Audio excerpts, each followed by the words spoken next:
cred în zâne, nici în moș, nici în trestie. La cât rap de căcat am consumat, fac indigestie. O spun din modestie, cu respect pentru cei care odată de mult erau cei mai șmecheri din parcare. Dar li s-au muiat coaile și apoi salariile, cu care odată de mult își întăreau visurile. Acum nu știu cum să-și mai etaleze izurile, aflându-se în jacuzzi, numărându-și bizurile, lăsând observațiile deoparte. Sper ca cine vrea să se bucure de moarte, că aici nu facem versuri inspirate dintr-o carte. Rimele-s compacte și ți le servesc ca pe tarte.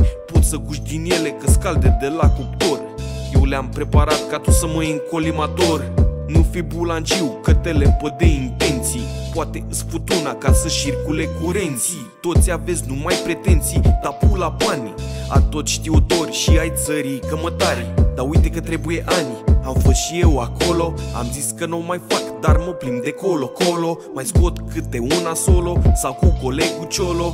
Mai printăm cât un tricou în stilul polo. Dar piticanile ăstea mărunte au stele în frunte și au impresia că au pulele cât un vârf de munte. Au niște versuri crunte, cu niște rime ciunte. Să nu te idei că încep să se încrunte. Să nu le zici ceva că își bagă în familia ta, deși încerci să trimiți un mesaj, în fine na. Gherțui de cartier, că nu le-a plăcut sapa.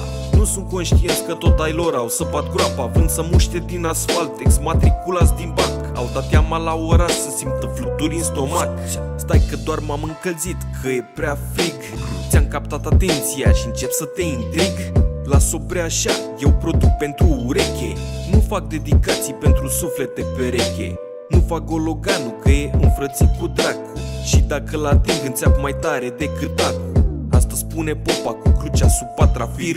Vă invit să eu pupați dacă sunteți în delir. Uite că de-aia mă mir, că e plin de boschetari, cămătari și clăpari feudali, regionali. Se prezintă ca niște rivali de înaltă speță. Se cred mai importanți decât o maică stareță. Apoi ei își pierd capul, de-aia îi plouă în gură.